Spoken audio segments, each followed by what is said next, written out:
Olá, boa tarde, sejam muito bem-vindos a mais um dia do Forset mais você.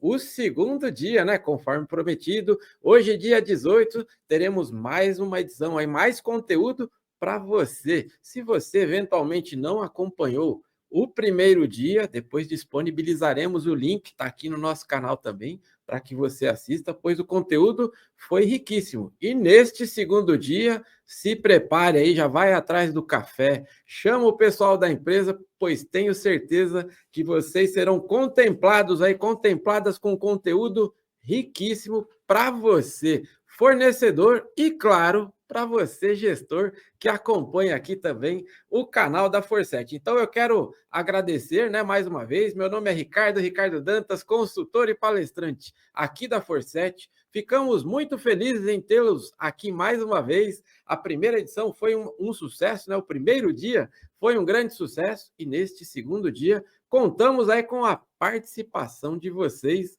também. Já já colocaremos aqui no chat um link para que vocês tenham acesso também ao certificado. Sim, o certificado de participação. Então chama aí toda a empresa. Nós já estamos preparando aqui os bastidores, pois já a doutora Michele vai entrar aqui para distribuir um conteúdo riquíssimo para todos nós. Tenho certeza que este tema, muitas vezes, ele fica de lado. Nós deixamos ele de lado, mas ele é importantíssimo, ou melhor, imprescindível no nosso dia a dia. Lembrando, claro, estou aqui com a minha colinha para não esquecer, assim como no primeiro dia, teremos sorteios. E para participar do sorteio, você tem que preencher o link que está no chat aí. Nós vamos disponibilizar aí para vocês.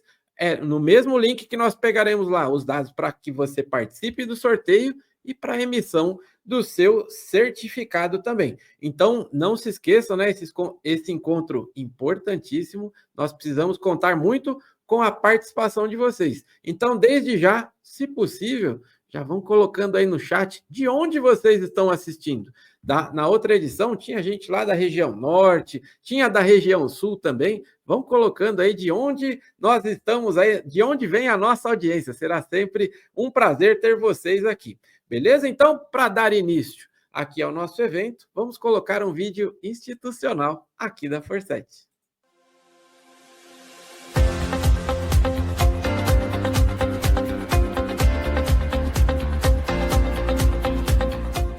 Você, empresário, deseja expandir o seu negócio e aumentar a receita da sua empresa? Que tal vender para o maior comprador do país, o governo? O processo parece complexo e desafiador? Não se preocupe, a Forset Soluções de Licitação está aqui para te ajudar.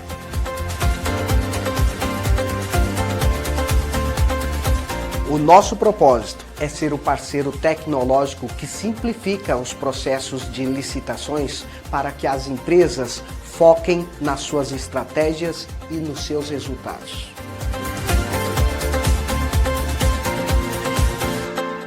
Hoje, atendemos mais de 5 mil empresas em todo o país, com atuação em mais de 500 mil pregões.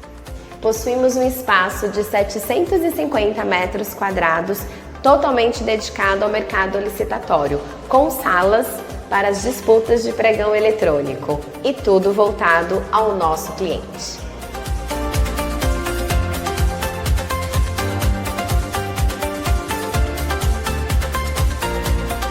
Somos fundadores do E-Licitação, uma plataforma que auxilia em todo o processo licitatório.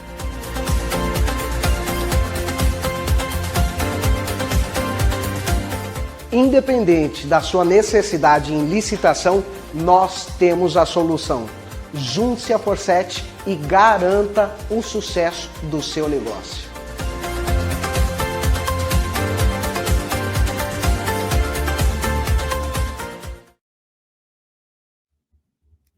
É isso aí, eu reforço o convite de que será um prazer, eventualmente, se você ainda não conhece aqui a sede da Forset, porque neste vídeo não fala, mas tem também o melhor café de Guarulhos, e eu deixo aqui o convite para que vocês venham tomar esse café conosco aqui, conhecer a nossa sede e tudo que nós podemos oferecer aí para vocês e todo o time, né, que está por trás aqui da Forset, a família Forset. Será sempre um prazer recebê-los aqui na nossa sede. Então, trazendo aqui um pouco do que vai ser o nosso cronograma neste segundo dia, né? Teremos já, eu estou vendo aqui, tem uma visão privilegiada, ela já está a postos aqui, a doutora Michele Stoffel vai fazer uma palestra aí falando sobre o compliance nas licitações. E, ó, como eu estou falando de privilégios, né? Eu já pude ver a apresentação dela. Se eu fosse você, chamava aí o pessoal da empresa, coloca no telão aí da empresa, coloca na sala de reuniões, convida o pessoal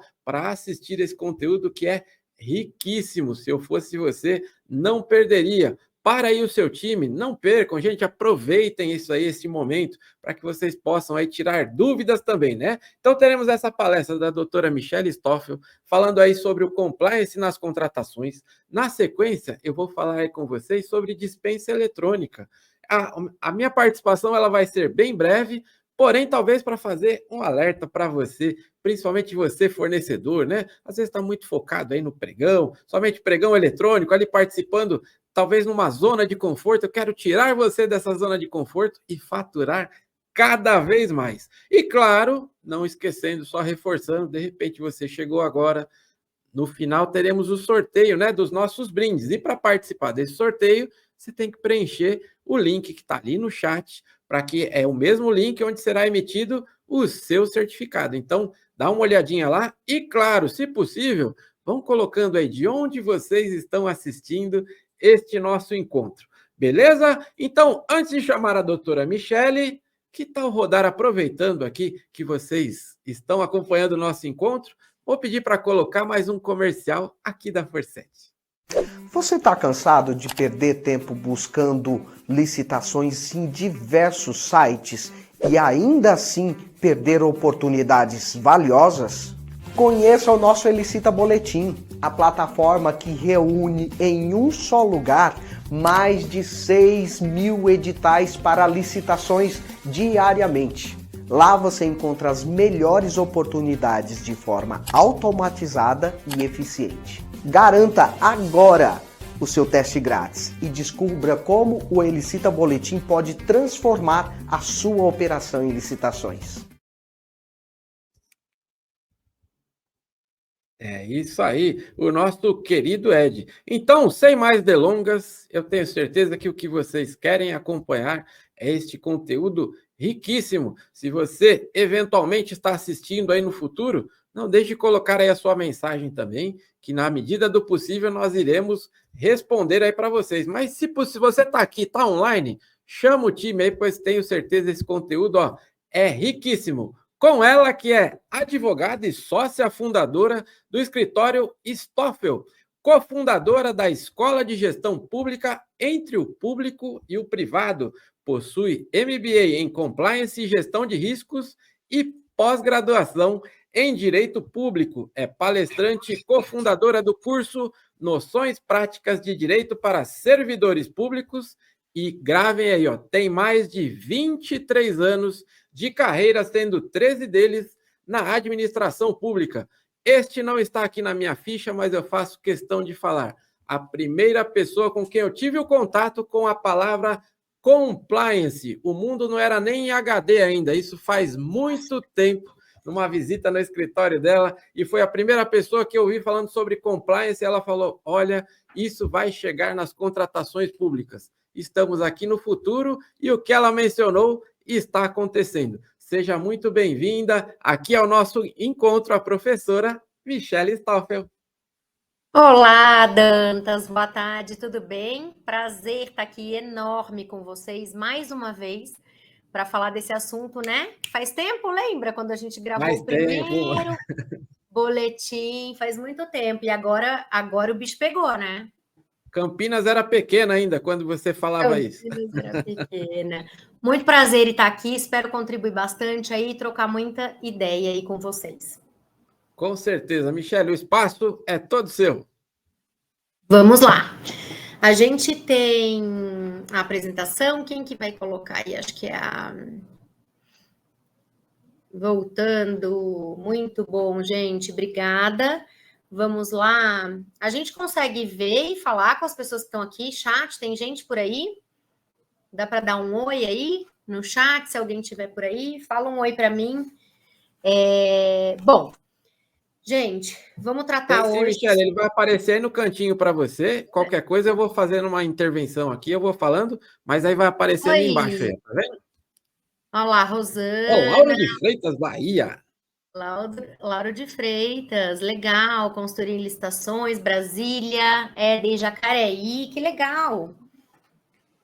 Consultoria em licitações. Oi, gente, tudo bem?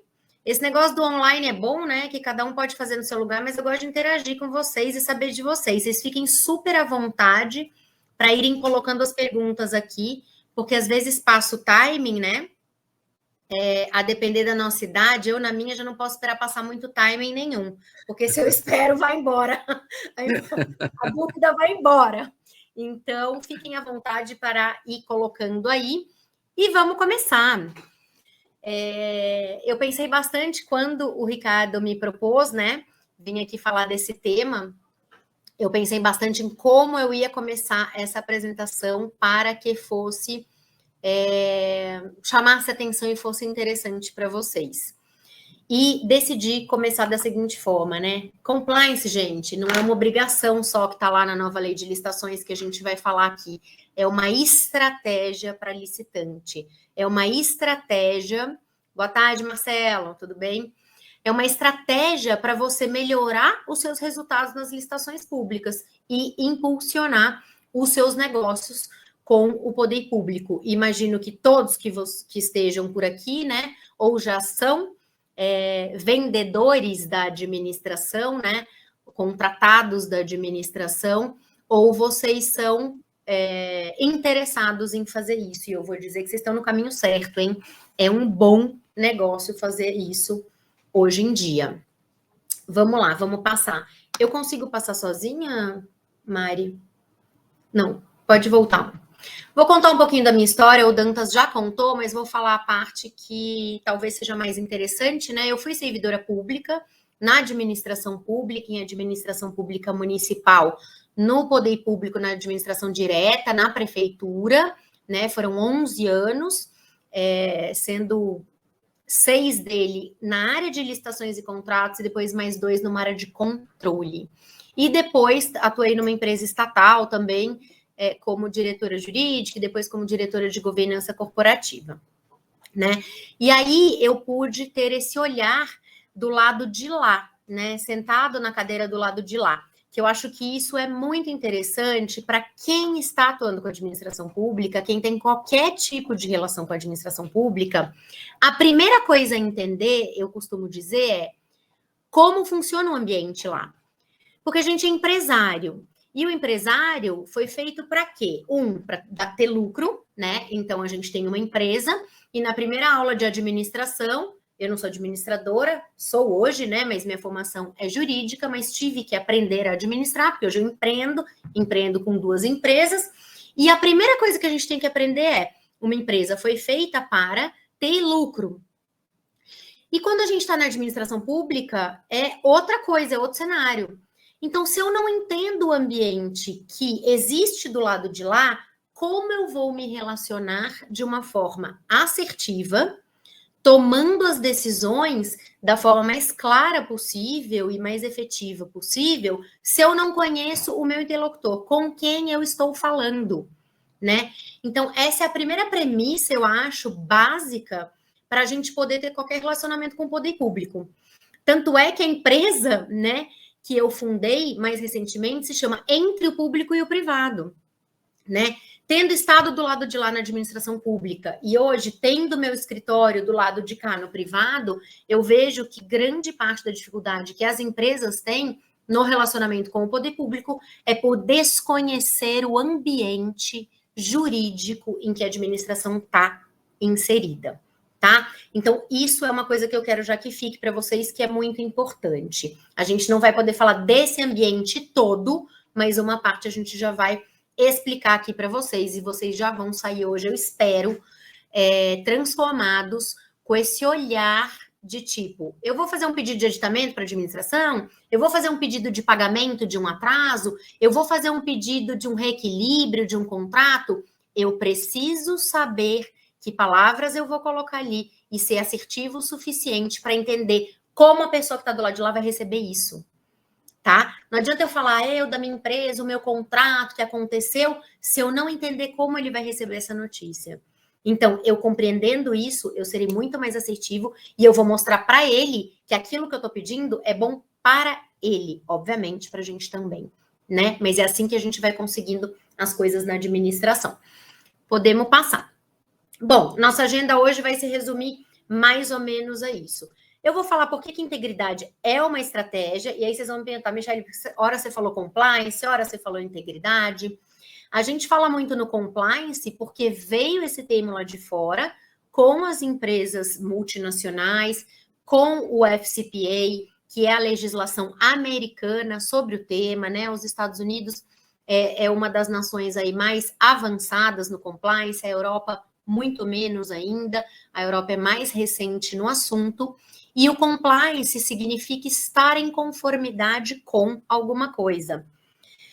A princípio, estar em conformidade com a lei, obviamente, a gente sabe que isso é muito importante. Estar em conformidade com os regulamentos da minha área, eu sou uma empresa de saúde, eu preciso estar em conformidade com todo o regulamento da área da saúde. Então, essas são as conformidades que eu tenho que observar. Mas o compliance foi além. Não basta eu estar em conformidade. Eu preciso aderir a regras de comportamento e conduta que sejam adequadas com as relações que eu estou fazendo ali. Então, vamos lá. Se eu estou com um interlocutor administração pública, eu preciso não só cumprir as leis, porque muitas vezes, gente, o que é legal não é moral, não é honesto, não é probo, não é íntegro, né? Então, a gente precisa ir além da legalidade, né? Com regras de comportamento e conduta que se adequem a um ambiente que seja íntegro. Aqui no Brasil, especialmente pelo governo federal, pela Controladoria Geral da União, que foi, né, foram os atores que primeiro tiveram contato aí, né, com a legislação anticorrupção e tudo mais, essa nomenclatura virou integridade, né? E integridade é até mais interessante, eu acho, também, porque é uma palavra mais ampla, né? É aquilo que é íntegro, que está inteiro, que não se rompeu, que não se quebrou, né? Então, a integridade significa essa inteireza de eu estar conforme com toda a legislação e também com valores e princípios de padrões de comportamento iguais para todo mundo, de honestidade, de probidade, tá? Beleza, feita essa separação aí, por que integridade é uma... Não, pode voltar um pouquinho. Por que integridade é uma estratégia, a gente vai falar. Quais são os resultados esperados quando a legislação coloca determinadas situações em que a gente precisa ter um programa de integridade.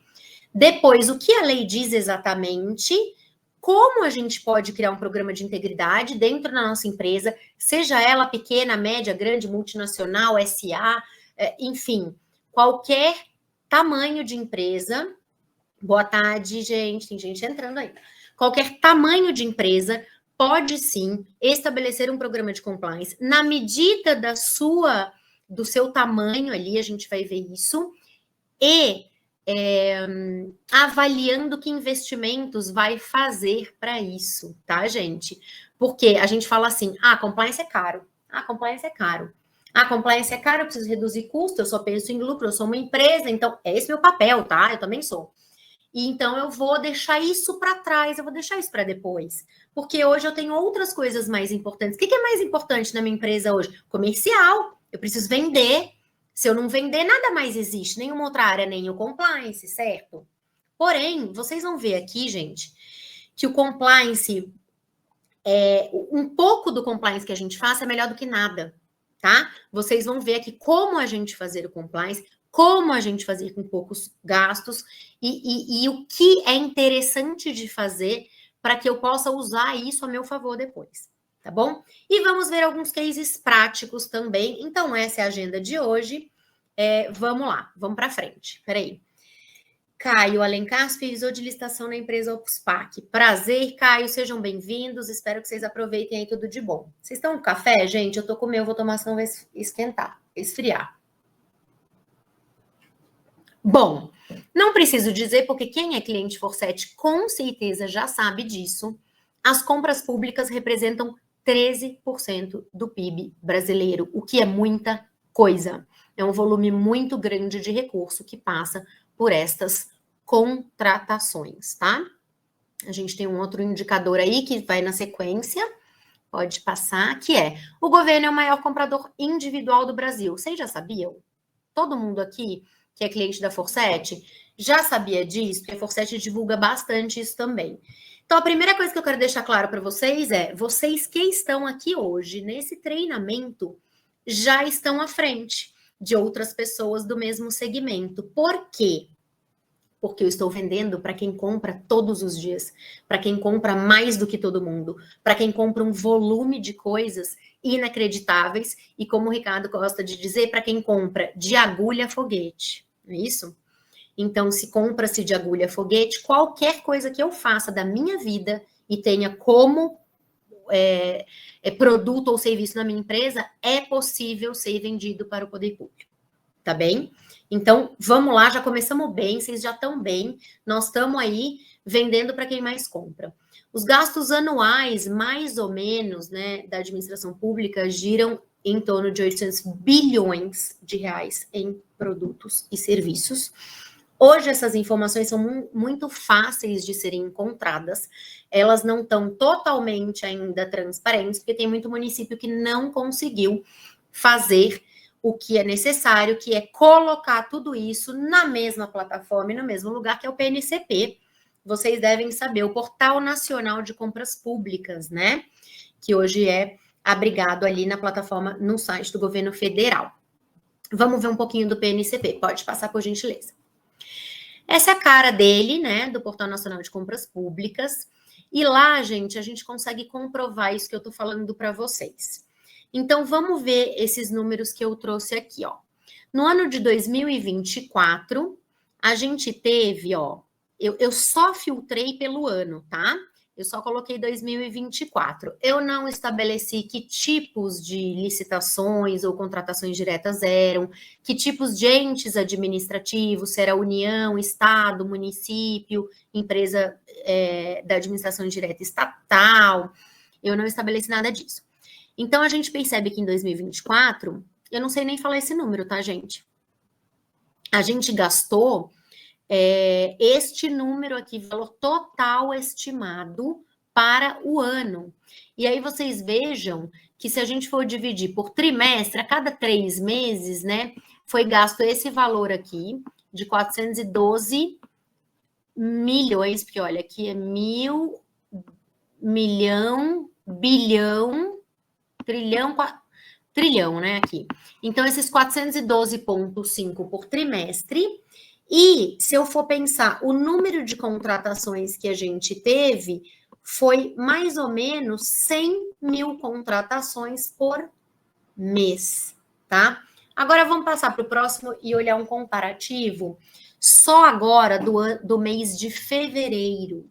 Só em fevereiro, eu já tive quase 120 mil contratações, quase 20 mil a mais do que a média dos meses do ano anterior, tá?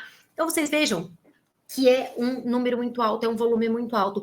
Quem não tá nesse negócio, tá deixando dinheiro na mesa, tá? Tá deixando dinheiro na mesa. Então, é como dizem hoje, né? Quem não tá no digital, tá deixando dinheiro na mesa. Aqui é a mesma coisa. Quem não está vendendo para o poder público, está deixando dinheiro na mesa. Só quis trazer esses números para a gente ver o impacto das compras públicas hoje, né? Pode passar, por favor. Mas, Michele, por que integridade é uma estratégia? A lei está me obrigando. Eu vou ter que ter investimento, gasto para fazer implantar isso na minha empresa. Por que você está dizendo que é uma estratégia? Bom, número 1, gente, tem um sem número de benefícios que eu vou passar aqui com vocês. Desde, primeiro, o primeiro mesmo, pensando só na empresa, né? A reputação, né? Hoje, quando você vai fazer negócios, não só com o poder público, mas quando você vai fazer negócios com outras empresas privadas, quando você vai contratar de fornecedores, né? Quando você vai contratar pessoas para trabalhar na sua empresa, a depender, né, de que área de atuação, do tamanho da empresa, o seu interlocutor ali, seja o fornecedor, seja o cliente, seja um colaborador, eles vão estar avaliando essa situação. Muitas vezes, quando a gente vai falar de um grande player no mercado, sei lá, eu tenho como fornecedor um grande player do mercado, eu vou ter que preencher formulários e questionários e mais questionários, respondendo sobre integridade, sobre ESG, sobre compliance, ética, corrupção, nestes formulários, antes de fazer qualquer negócio com a outra pessoa, certo? Então, sendo assim, eu preciso estar com a minha casa arrumada para que eu possa fazer negócio com essas pessoas. Então, o compliance é um benefício por si só, gente. Ele é um benefício para a minha empresa sem falar de governo, sem falar com quem eu me relaciono, né? Pode ser que você ainda não precise ter feito isso, mas é bom que você comece a fazer isso, né? Porque independente de vender para o governo ou não, isso é importante para a sua empresa, né? A gente cria padrões de conduta, por exemplo, em que todos os funcionários vão entender quais são as regras da casa. Eles vão entender quais são os princípios mestres que são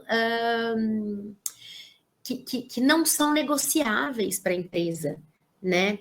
Porque pensa só, ética, cada um vem com a sua, certo? Eu nasci numa cidade, eu nasci no Rio de Janeiro, por exemplo. Então, eu nasci numa cidade com pais determinados, né? Meu pai era filho de militar, minha mãe era filha de comunista. Então, no Rio de Janeiro, em Copacabana, num momento específico, né, da história, tendo uma família grande ou pequena, enfim, eu tenho uma história. E esta história traz consigo, né, todos os princípios que foram sendo passados da minha família. Então, a ética é individual, né, de cada pessoa, da onde a pessoa vem. E a moral também, né, é importante falar de ética e moral, porque eles têm todo o relacionamento com o compliance, né? E a moral já é um comportamento mais social, um comportamento daquela comunidade de onde eu venho. Então, a pessoa que nasceu em Copacabana, no Rio de Janeiro, é diferente de alguém que nasceu em São Paulo, de alguém que nasceu na Suécia. A pessoa traz usos e costumes diferentes e traz regramentos éticos diferentes. E aí a gente abre uma empresa que tem 20 funcionários, cada um vindo de um lugar, cada um trazendo a sua ética própria, cada um trazendo os seus usos e costumes da sua região, da sua cidade, de onde veio. E aí? E aí fica uma bagunça na empresa, cada um acha uma coisa, cada um faz o que quer. Então, a primeira coisa que eu preciso é estabelecer bem claramente quais são os princípios e os padrões de conduta que são aceitáveis na minha empresa.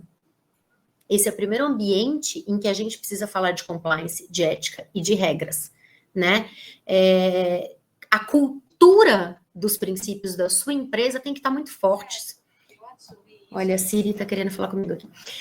Todos os funcionários têm que saber como agir em determinadas situações que eles sejam colocados à prova. Porque se acontece uma situação de crise, uma situação delicada, de vulnerabilidade, e que cada um vai agir de um jeito, porque cada um acha uma coisa, a empresa está mal. Porque o recado dali para fora, de como cada um está agindo, é ruim, né? Isso vai dar ruído, isso não vai ser legal. Então, um dos benefícios de um programa de integridade, seja com relação com o poder público ou não, é a nossa reputação, o padrão de conduta de todas as pessoas que trabalham conosco, tá?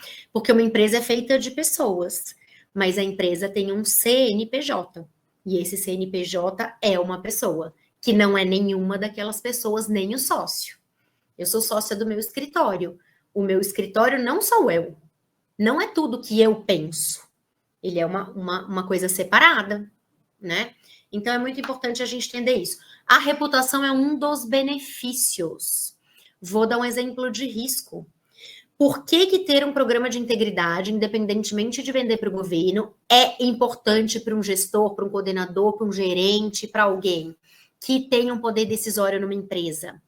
Porque tendo noção de riscos, tendo noção de com quem que eu estou falando do outro lado, tendo noção de consequências, eu posso tomar melhores decisões. Quando eu olho a coisa de cima completamente clara, e a gente só tem clareza se faz esse tipo de coisa, se faz uma análise de risco, se faz uma avaliação do meu interlocutor. Por isso que eu falei que o ambiente da administração pública é tão peculiar e é muito importante entender esse ambiente. Porque você sabe com quem você está falando e consegue fazer uma análise de risco apurada e, portanto, tomar melhores decisões. Se a gente não entende com quem a gente está falando a administração, qual que é o regime que ela segue, se a gente não faz uma análise desses riscos, o que acontece? É como se eu tomasse decisões com uma venda nos olhos. Ou com uma venda em um dos olhos. Parcialmente eu estou perdendo determinadas coisas. Ou seja, a minha decisão não é a decisão mais interessante para a empresa, não é a decisão mais assertiva, não é a decisão que traz melhores resultados. Porque se está faltando para mim uma parte do entendimento, eu não consigo tomar uma decisão completa, tá? Então, integridade, compliance é, antes de tudo, uma estratégia, tá bom? Podemos passar. Bom, vamos lá. Vantagem competitiva, né? Eu já falei para vocês aqui da vantagem competitiva, como seus interlocutores ali, as empresas com as quais você faz negócios, sejam fornecedores, clientes, colaboradores, eles vão olhar para as empresas com esse olhar. Quem tem compliance, quem não tem, quem tem uma boa reputação, quem não tem, quem já passou por notícias ruins, quem não passou. Então, essa questão reputacional é importante, tá? E aí, falando especificamente de licitação, né, a gente tem esses números da Transparência Internacional, que é uma ONG, né, que cuida de falar dessas questões de corrupção, boas práticas, melhoria ao combate à corrupção. E a CGU, que é a Controladoria Geral da União, estes organismos, eles já conseguem enxergar que quem tem programas de integridade bem estruturados, nunca passaram por nenhuma denúncia, nenhum nada tal, tem mais chance, sim, de participar de licitações, especialmente as licitações de grande vulto e mais complexas, cujos administradores públicos estão de vários olhos abertos, com vários olhos abertos hoje em dia, né? Podemos passar. Olha aí, a notícia é de agora, de fevereiro de 2005. Vejam só, gente, faz um mês essa notícia. E ela está no site do governo federal, no Ministério da Gestão e Inovação em Serviços Públicos. Empresas com programas de integridade terão vantagem no desempate das licitações. Então, a lei de licitações, ela veio lá em 2021 e ela ficou ali, falou do assunto e tudo mais, tal. E todo mundo entendendo como que ia se adequar a ela. Agora, os regulamentos já estão sendo publicados e a gente já sabe como os entes vão se comportar em relação a isso. Por isso que a notícia é tão recente, né? Porque recentemente veio esse decreto do governo federal, que é o 12.304, de dezembro de 24. O decreto saiu exatamente no Dia Internacional de Combate à Corrupção, que foi dia 9 de dezembro, e o decreto regulamenta o artigo da lei de licitações que fala sobre a existência de um programa de compliance. Acabou de aparecer aqui esse comentário e eu não li na hora. Onde será que eu vejo, hein? No chat não aparece nada. Ah, aqui, ó. A Maria Ribas. Muito interessante essa visão de compliance que pode ser aplicada a qualquer tamanho de empresa. Sim, Maria.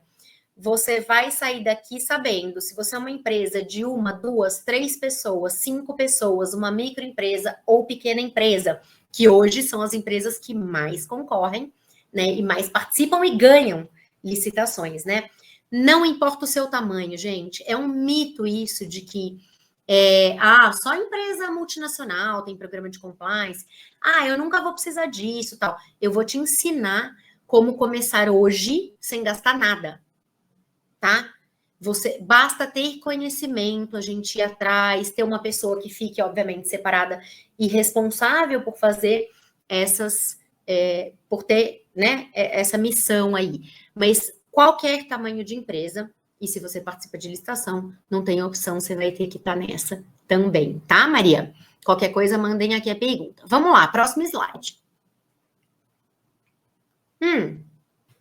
Como eu falei para vocês, outro benefício incrível do compliance é o reduzir risco, né, gente? Eu reduzo em até 50% o risco de sofrer sanção, multa, uma exclusão de uma futura licitação.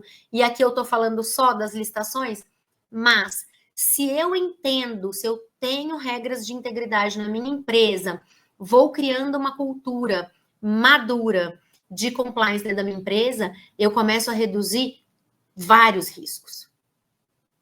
Ou melhor, eu vou escolher que riscos eu quero correr. Seria muito bom isso, gente? A gente ter plena consciência e começar a correr os riscos só que valem a pena?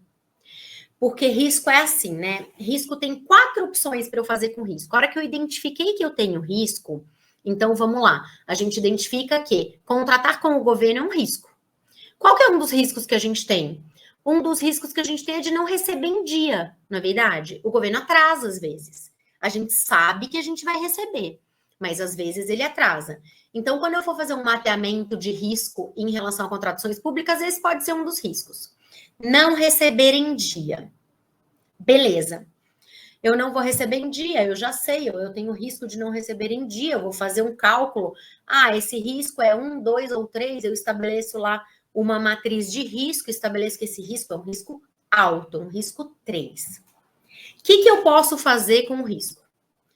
O risco eu posso eliminar ele totalmente, eu posso transferir ele para uma outra pessoa, eu posso aceitar o risco e entender que eu tenho risco e ficar com ele, e eu posso reduzir o meu risco, tá?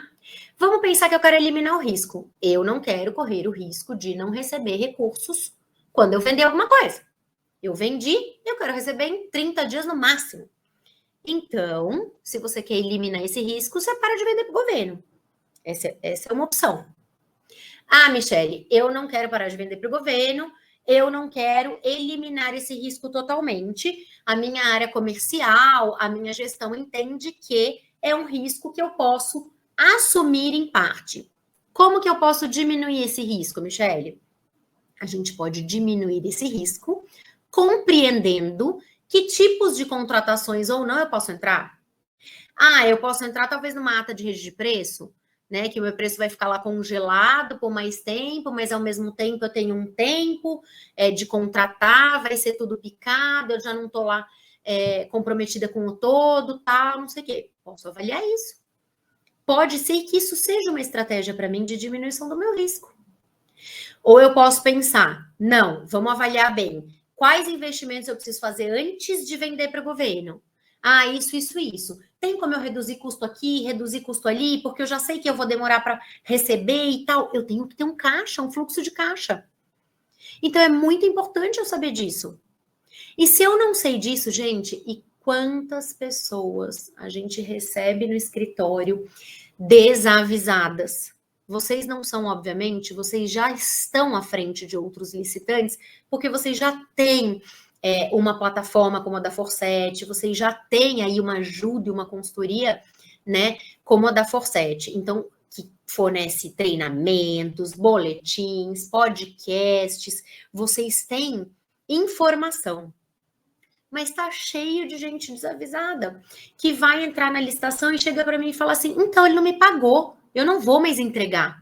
Aí eu falo, peraí, você não pode decidir não mais entregar se você fez um contrato com a administração pública. Mas, Michele, em que mundo alguém descumpriu um contrato e eu tenho que cumprir a minha parte? No mundo da administração pública. Tá? Outro dia eu estava com um cliente que não é bem licitação, né? Ele tem uma parceria na área da saúde, é uma entidade sem fins lucrativos que atende hospitais, UPAs, pronto atendimento.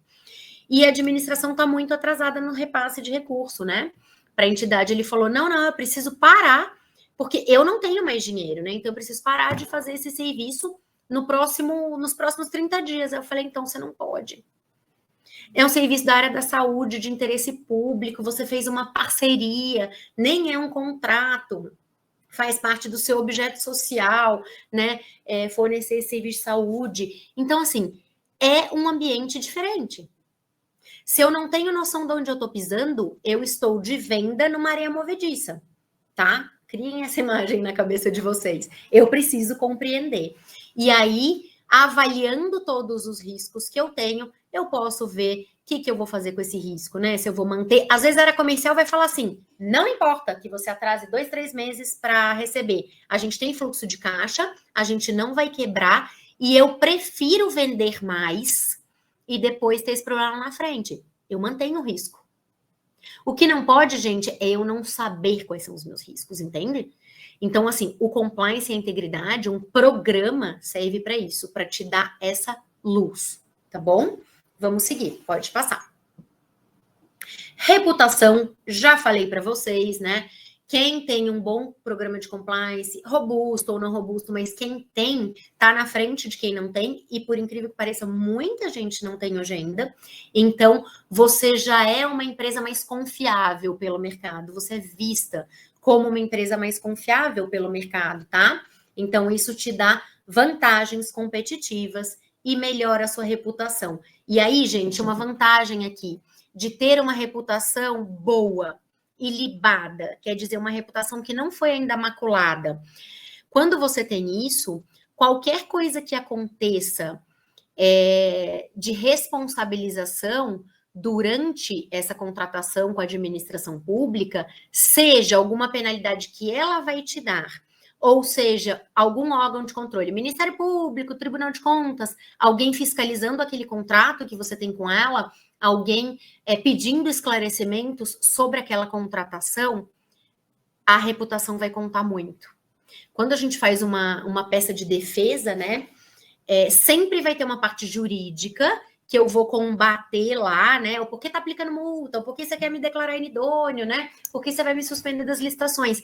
E uma parte a gente vai pegar muito e falar da reputação e da integridade da empresa, né? Isso é uma atenuante, vamos dizer assim, né? Na hora de avaliar a dosimetria da pena, a gente chama de dosimetria, e essa palavra vai ser importante aqui na nossa apresentação. Na hora que o poder público está avaliando que pena dar para você, se você coloca toda uma argumentação lá sobre reputação, você qualifica muito mais a sua defesa. Tá?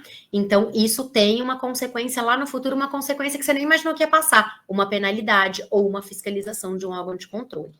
Tá bom? Pode passar. Segurança jurídica é exatamente o que eu falei aqui agora. Menos exposição você tem, ou seja, uma reputação imaculada, numa investigação, numa aplicação de penalidade, a gente já sai à frente e fica muito mais fácil fazer a nossa defesa aí, tá bom? Pode passar. Acesso aos mercados, né? Muitos órgãos públicos exigem certificações de compliance para participar de licitação de grande porte, então isso, ter um programa me acessa a muito mais mercados, não só com o público, como com outras empresas privadas. Podemos passar. O que é um programa de integridade, gente? Muita gente aqui já tem programa de integridade? Vão falando para mim aí no chat se vocês têm ou não programa de integridade. Quem tem, quem não tem, quem tem um pouco, quem não tem, quem está vendo isso pela primeira vez. Coloca aí para mim, gente. O que é um programa de integridade? Nada mais é do que um conjunto de regras, procedimentos e mecanismos internos que eu estabeleço dentro da minha empresa para prevenir, detectar e dar resposta a eventuais problemas que eu tenha, tá? A riscos que eu passe, a denúncias, a uma crise que aconteça. Então, é um conjunto de mecanismos.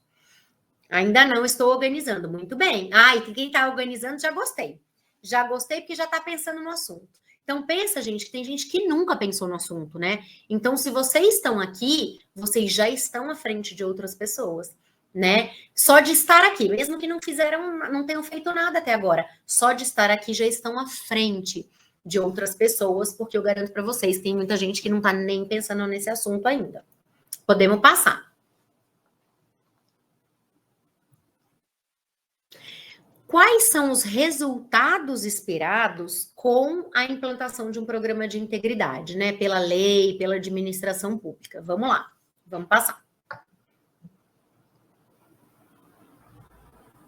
Gente, hoje a administração pública está tendo que obedecer a isso também.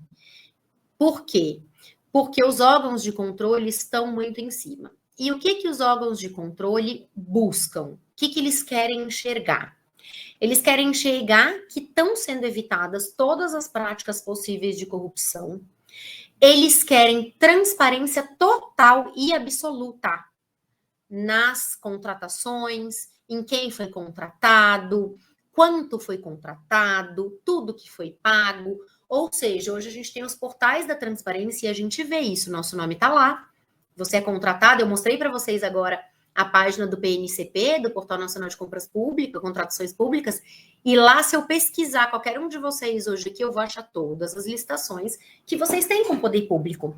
Então, transparência hoje, para os órgãos de controle, é imprescindível. Logo, a administração pública também vai buscar, vai perseguir isso, tá? A lei de licitações veio tentando fomentar essa integridade entre as partes, né? Para termos relações saudáveis entre o público e o privado, tá? Cada vez mais quer se estimular estas relações transparentes, saudáveis e que deem resultado, tá bom? Pode passar. Como a integridade aparece efetivamente na lei de licitações? Então, Michele, eu licito com o poder público há anos. Eu já estou atrasada? Eu preciso já ter esse programa pronto? Vamos ver. Pode passar. É uma obrigação ou é um incentivo? Vocês vão ver aqui, gente, que tem determinados artigos da lei que a gente vai verificar uma obrigação de cumprir isso e ter um programa, ou determinados momentos em que a gente vai verificar que é apenas um empurrão, um incentivo, tá? Pode passar. Beleza, então chegamos aqui na tão esperada, nas tão esperadas hipóteses da lei. Então veja que eu coloquei para vocês, nós temos 4 hipóteses ao todo que a lei menciona os programas de compliance. Em 2 delas, nós temos esses requisitos como obrigação, a gente vai ter que cumprir. E em 2 delas, a gente tem como um incentivo, ou seja, quem tiver, tá na corrida de cavalo à frente. Quem tiver isso, tá lá à frente dos outros, tá? E aí isso vai sendo muito bem visto pela administração pública. Então, vamos lá. Primeiro requisito, e mais falado, né? Por hora é o mais falado até hoje, né? Que é a exigência de programa de integridade para contratações de grande vulto, gente. Mas, Michele, o que é uma contratação de grande vulto? Uma contratação de grande vulto, pela Lei 14.133, que é a Lei Nacional de Licitações e Contratos, é uma contratação de uma obra ou um serviço acima de 200 milhões de reais. Agora você vai olhar para mim, vai falar, eu sou uma pequena e média empresa que forneço só para o meu município, ou forneço, enfim, só como EPP, IME e tal.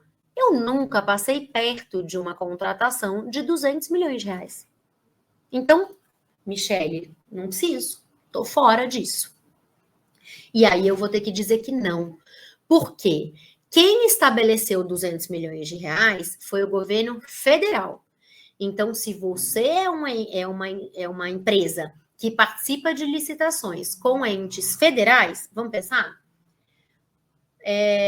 Exército, Marinha, Aeronáutica, Ministério da Saúde, Ministério da Assistência Social, Pesca, enfim. Se você está falando de um ente federal, você vai precisar ter um programa de compliance em contratações acima de 200 milhões de reais, tá? Se você está numa licitação e uma contratação com um ente estadual ou municipal, gente, isso vai mudar de acordo com cada ente, tá bom?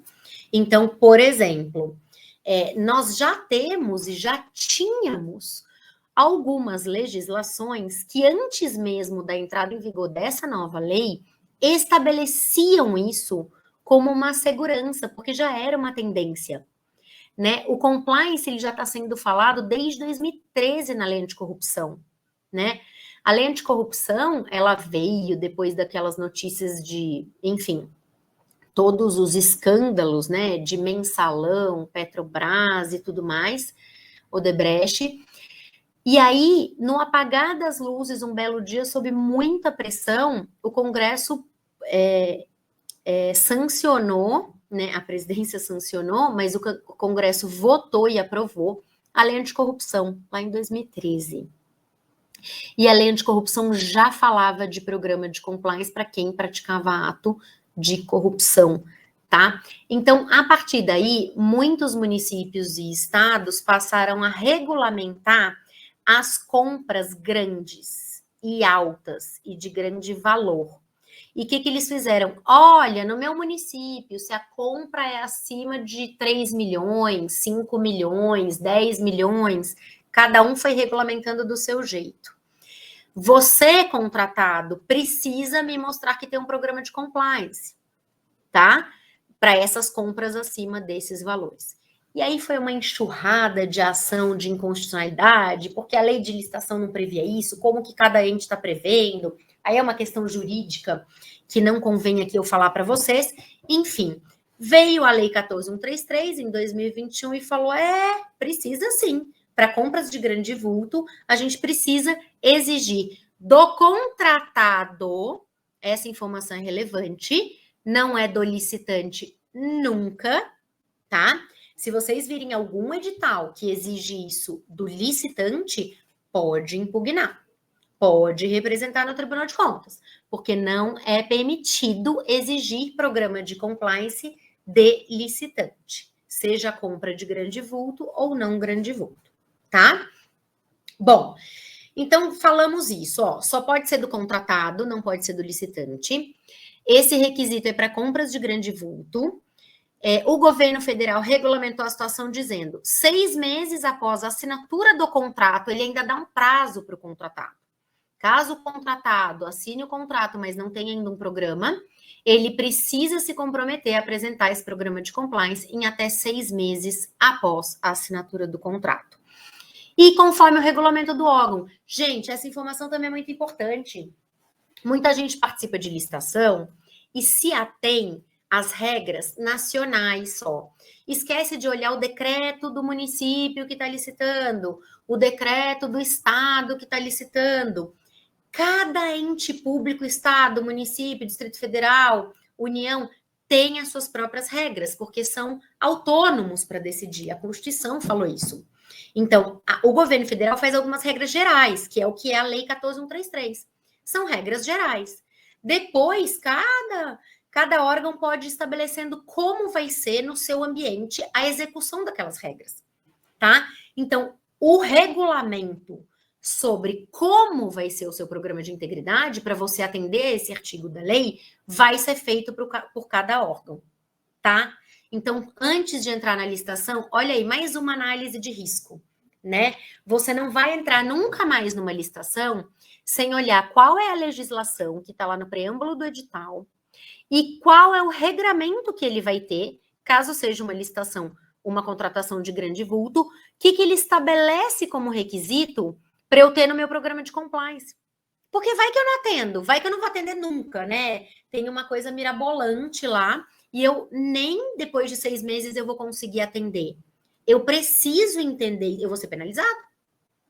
Eu preciso entender se aquilo para mim é funcional ou não, é vantajoso ou não, tá bom?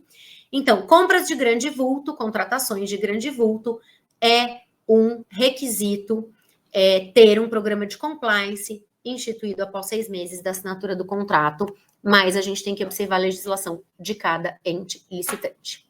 Ok? Dúvidas até aqui? Podem me mandar. Segunda hipótese legal da lei de licitações que menciona, né, o programa de integridade. Na hora de desempatar a licitação, gente, ele aparece como 4º critério de desempate, tá? A gente tem outros critérios de desempate que a gente vai falar no próximo slide. E você ter um programa de integridade já implantado ou em desenvolvimento é um dos critérios para te fazer ganhar essa licitação se os seus concorrentes não tiverem, tá bom? Não fala só programa implantado, tá? Fala programa em desenvolvimento também. Então, a depender do que a gente tiver, ainda que a gente tenha pouca coisa lá, a gente pode mostrar que está desenvolvendo, né, o programa, o que vai fazer a gente cumprir com esse requisito do desempate. E também aqui, mais uma vez, conforme a orientação do órgão. Então, tudo que eu estou falando para vocês aqui, vocês precisam ver como que o órgão regulamentou o assunto, tá?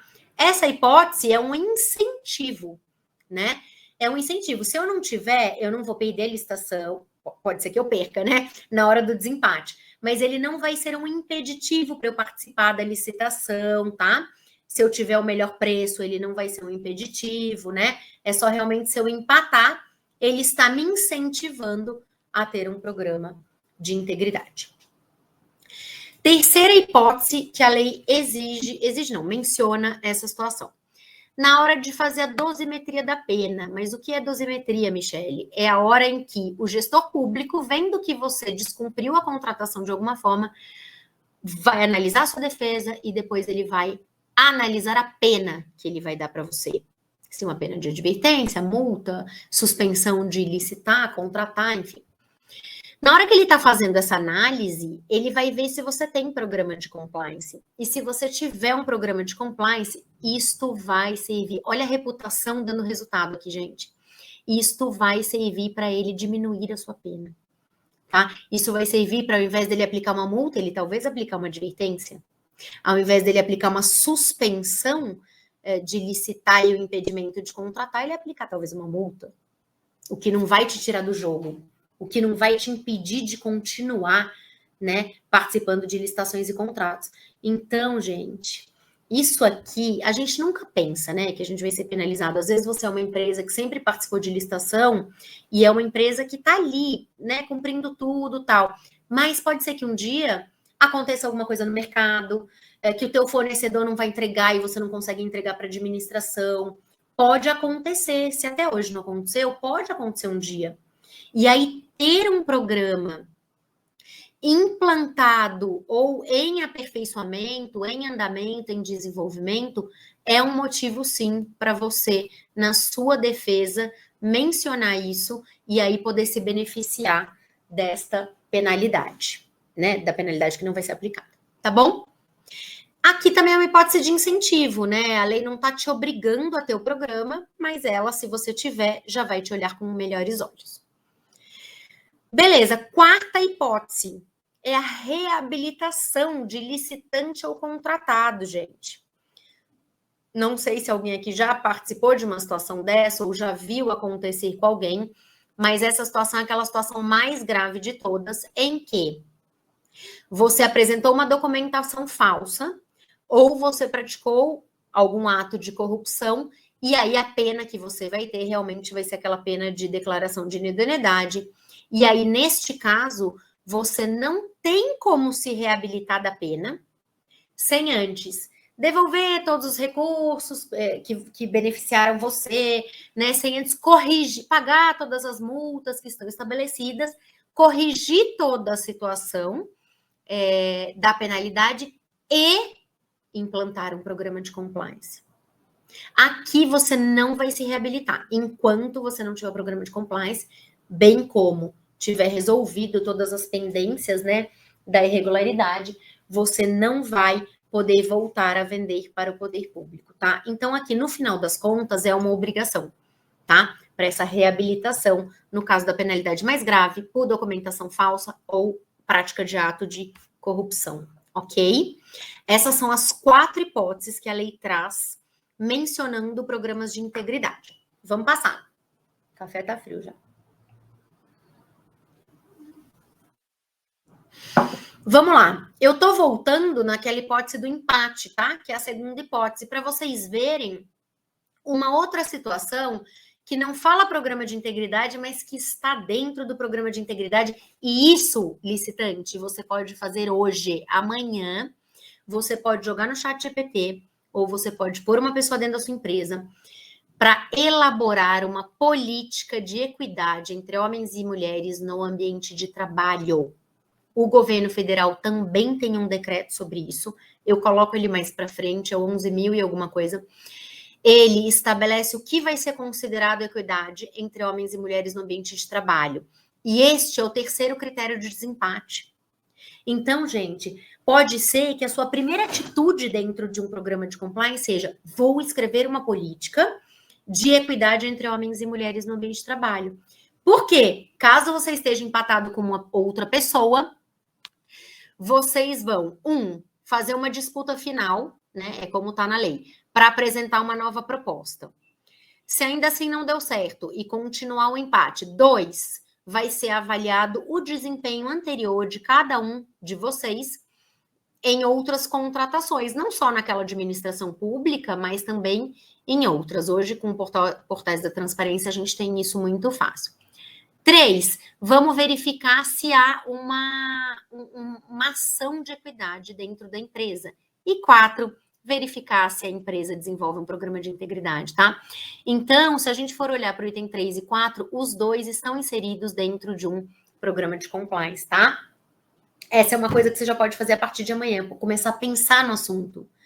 Traz alguém para dar uma palestra sobre equidade entre homens e mulheres no ambiente de trabalho, dá uma lida no decreto federal que fala sobre isso, que ações a gente pode fazer para transparecer que a gente tem essa equidade e para realmente isso acontecer lá dentro. E aí você já vai sair muito à frente dos seus concorrentes, né, que ainda não estão pensando nisso, tá bom?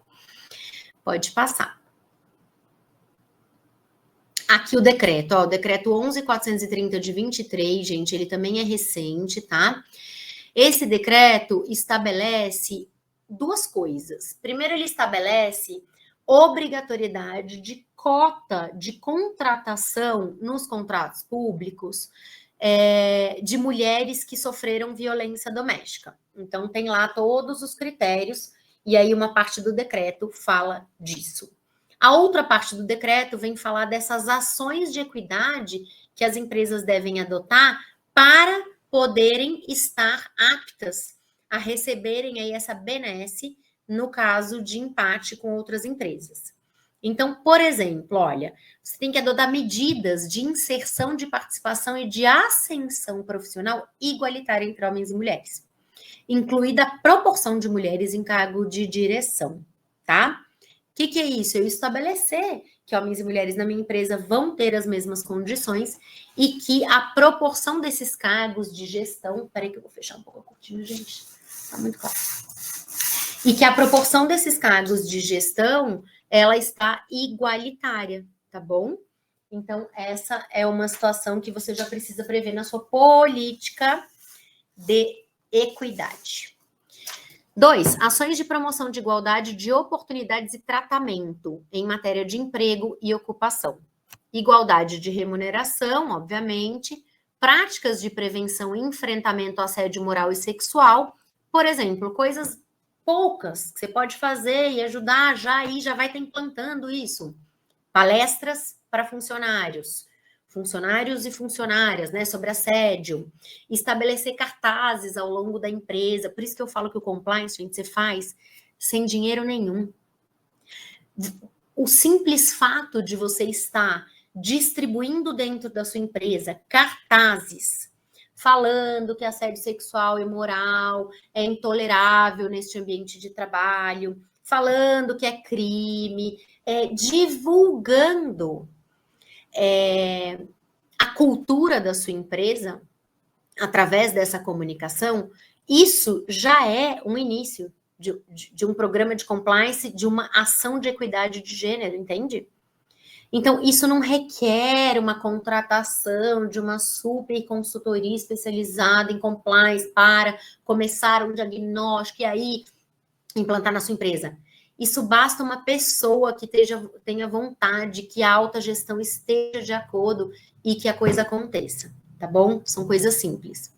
4, Não, 5. Programa destinado à equidade de gênero e de raça. Vocês veem que aqui não é igualdade só de gênero, a gente está falando de raça também. E depois, ações de saúde e segurança do trabalho que consideram as diferenças entre os gêneros. Tudo isso falado, tudo isso colocado dentro de uma política de equidade de gênero e praticado pela empresa, né? Não adianta eu só ter as políticas, os procedimentos, eu tenho que praticar.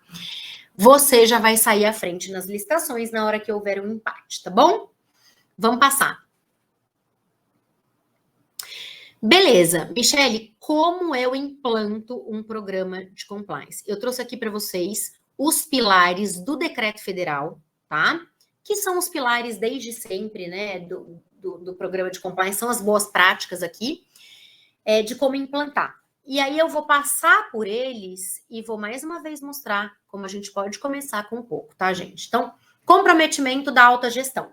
Não há programa de compliance só com os funcionários decidindo ali que é legal ou não é legal fazer isso, né? Você não vai estabelecer uma política de combate ao assédio moral e sexual se o gestor maior da empresa, ou se os conselheiros da empresa, ou se o fundador da empresa não tiver essa mesma fala, não tiver esse mesmo discurso, obviamente. Né? Então, o comprometimento da alta gestão é muito importante. Michele, como eu comprovo que a alta gestão está comprometida? Essa decisão de começar a implantar um programa de integridade tem que ser da alta gestão. 2, a alta gestão tem que ter uma fala para fora e um comportamento, né? Porque falar é uma coisa, se comportar é outra. Então, essas duas coisas têm que estar alinhadas, né? A fala tem que ser uma andando junto com o comportamento daquela pessoa. Não adianta espalhar cartazes na empresa sobre assédio sexual e moral se eu grito com os funcionários, né? Porque assédio moral. Se eu pratico algum ato, né, de assédio sexual, não adianta eu encher de cartazinho lá, colocar canal de denúncia, fazer um monte de coisa se a alta gestão não está comprometida com isso, tá? Fazer um código de conduta, colocar a assinatura lá do gestor e tal, se tudo não estiver andando junto. Nenhum programa de compliance se sustenta em organização alguma sem o comprometimento da alta gestão. Primeira coisa. Número 2, eu preciso de uma estrutura com independência e autoridade. Aqui sim, gente, é o motivo pelo qual as pessoas falam, compliance é caro. Ai, compliance não é para agora eu preciso vender e fazer outras coisas. Por quê? O correto, gente, num programa robusto, num programa que já existe, é eu ter uma estrutura. O departamento de compliance. Então, eu tenho uma estrutura, eu aloquei recursos para isso, montei uma equipe, dei equipamento, dou recurso para treinamento, para que eles possam fazer as coisas que precisam. Montei essa estrutura. Essa estrutura, ela tem que ser independente, quer dizer o que é isso? E com autoridade. Quer dizer que ela não pode estar linkada com nenhum outro departamento. Em muitas grandes empresas a gente vê isso. Por quê, gente? Porque o ótimo é inimigo do bom. Né? Se eu não consigo fazer o ótimo, eu vou fazer o bom, que já é melhor que nada, correto? Correto, isso é certo. Mas se a gente for pensar, então eu vou dar um exemplo de uma empresa gigantesca, Embraer. Na Embraer, antigamente era assim, não sei se ainda está, o compliance, a head de compliance, a chefe do compliance é a diretora jurídica, é a head do jurídico. E isso não é legal, porque pode haver um conflito de interesse entre as áreas. Pode chegar um dia em que o jurídico está causando algum problema para o compliance. E esta pessoa, que é a mesma pessoa tocando os dois departamentos, não vai ter a isenção e a imparcialidade suficientes para tocar o assunto de uma forma independente. Porque ela tem um conflito de interesse ali com aquela área, tá? Então, o correto é o compliance ser uma área na empresa separada, com independência, ligada ao mais alto nível hierárquico da instituição. Vamos supor que seja uma sociedade por ações, né, uma SA. Essa SA tem um conselho de administração, além de ter o CEO, toda a diretoria ali. O compliance, ele tem que estar ligado ao conselho e não ao presidente, e muito menos a algum diretor que está abaixo dele, tá? Porque só assim a gente vai garantir que essa pessoa tenha independência e autoridade para solicitar coisas dos demais departamentos e para levar os assuntos diretamente para o mais alto nível da empresa. Isso significa esse segundo pilar do compliance. 3, padrões de conduta. Lembra que eu acabei de falar da política de equidade de gênero?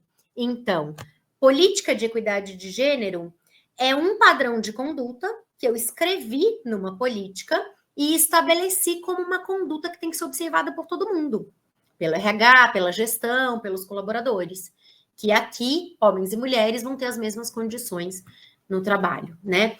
Então, padrões de conduta e este próximo item, que é procedimentos para prevenir fraudes em processos licitatórios e tal, nada mais são do que instrumentos, fluxos, processos e procedimentos que eu crio para prevenir essas coisas.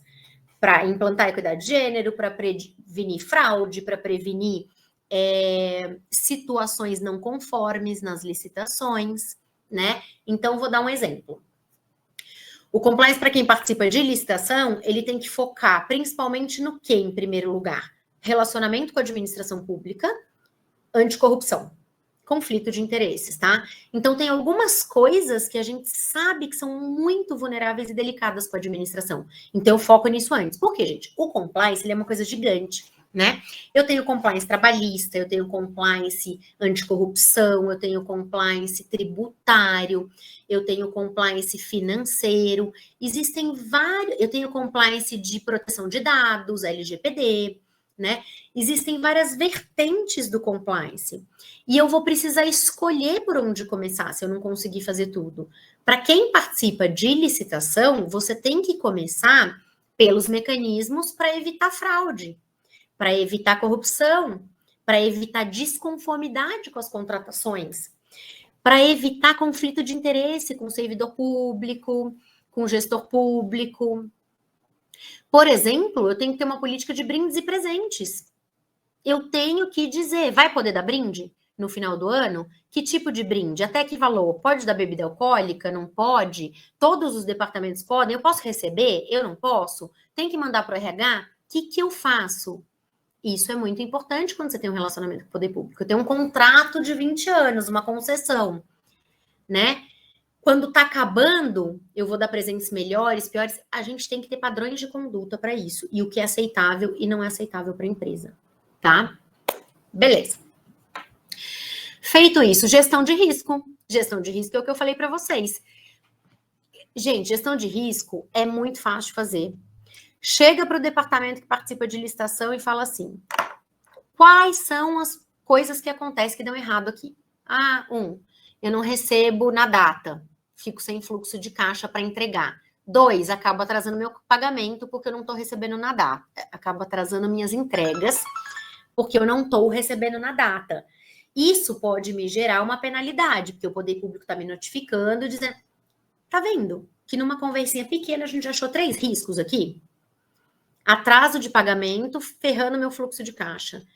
Este atraso vai me impedir de entregar nas datas acordadas em contrato, porque eu também não estou recebendo, não tenho como comprar insumo, não tenho como comprar o produto para poder repassar, enfim. Tudo isso é gestão de risco. Então, eu estou mapeando isso, aí eu vou colocar numa matriz de impacto e probabilidade, eu vou dizer, é muito recorrente isso? Não é recorrente? Eu vou estabelecer que medidas eu vou adotar para diminuir esse risco lá na frente, tá? Então, gestão de risco é um outro pilar importante aí para a gente fazer. E isso você faz em todas as áreas, tá? Não é só na área que participa de licitação, não é só... É em todas as áreas. Bom, controles internos. Todo mundo precisa ter determinados controles, especialmente no que tange a auditorias e controles financeiros, né? Aqui a gente fala bastante das questões financeiras, contábeis, de registros, de transparência dessas movimentações financeiras. Quem se lembra aqui das americanas, né? Das lojas americanas aí, que foi um escândalo gigantesco que aconteceu exatamente por conta da ausência de transparência nos registros contábeis. Não só a ausência de transparência, né? Mas a maquiagem dos números, né? Então, os controles internos e os registros contábeis são uma área aí do compliance que são muito relevantes, né, para que as coisas sejam feitas direitas. Tem um filme muito bom que se chama Enroll, Os Mais Espertos da Sala. Eu posso deixar depois com o pessoal da Forsete. Esse filme é muito bom e foi o motivo pelo qual entrou aqui nos programas de compliance essa questão de registros contábeis, tá? Porque a Enroll era uma empresa de consultoria que fazia auditoria em outras empresas, e aí, não, mentira.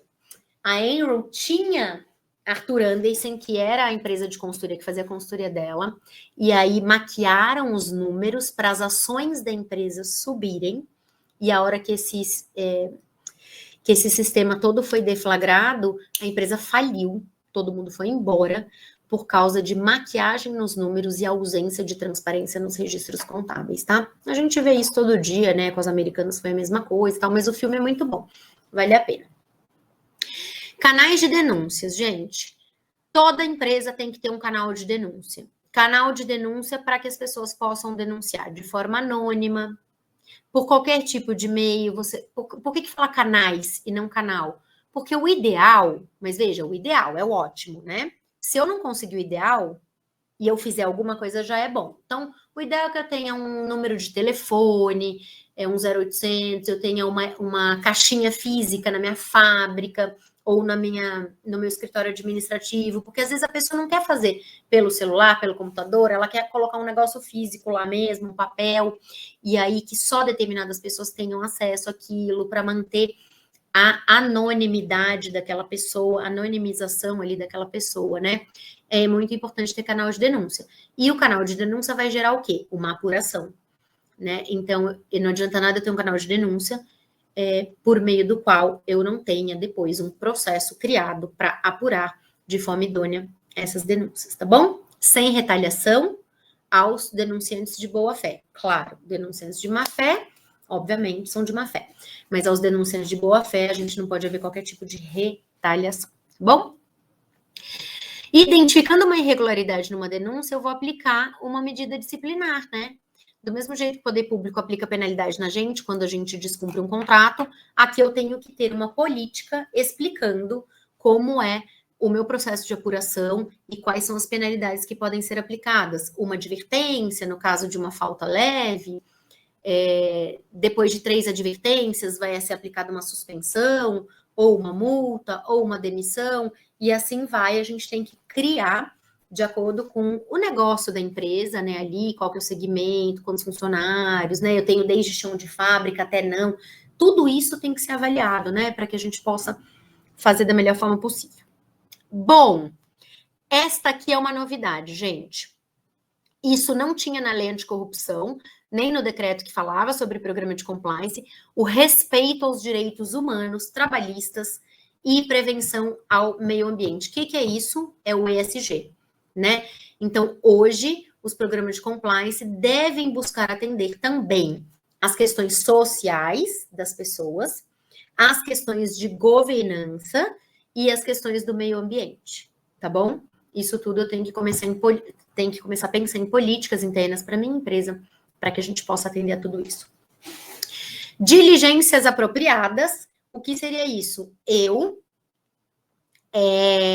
investigar minimamente, né, gente, com quem eu estou me relacionando. Então, eu fazer diligência dos funcionários que eu estou contratando. A gente não faz, a gente vai contratar alguém.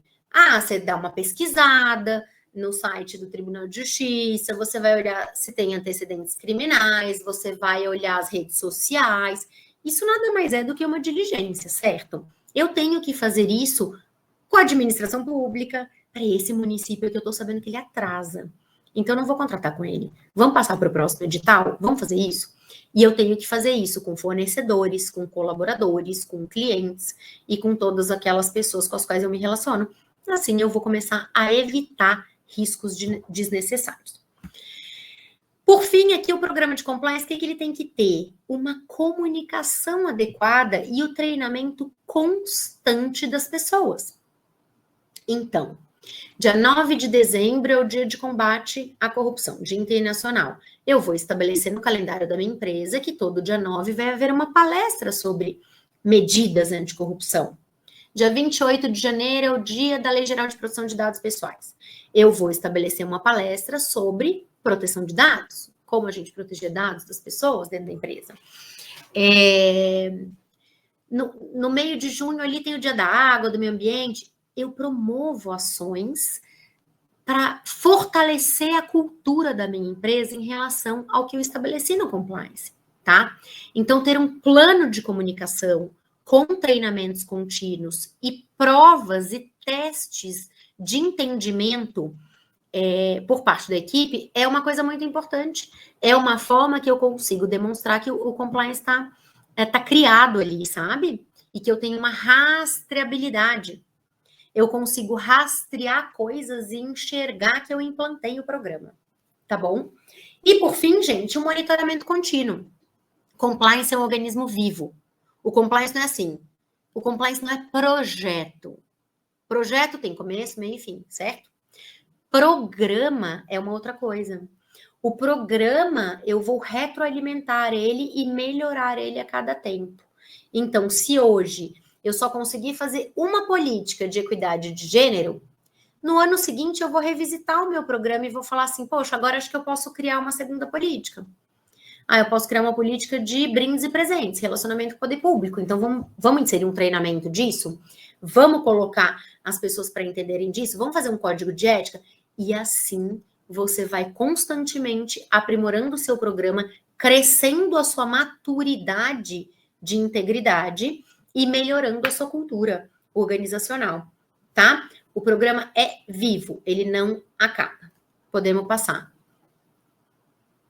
Bom, falei para vocês que alguns municípios e estados têm leis próprias que já eram vigentes antes da lei de licitações, tá? Estes são alguns deles, vocês podem procurar, mas a cada órgão que vocês forem listar, gente, procura lá qual é a legislação que trata disso e o que ela me diz. O que é grande vulto no Rio de Janeiro? O que é no Distrito Federal, entendeu? Não vai ser os 200 milhões. Então, eu preciso estar atento a isso para poder analisar meus riscos e ver se eu posso participar, se eu não posso, né? O que acontece? Pode passar.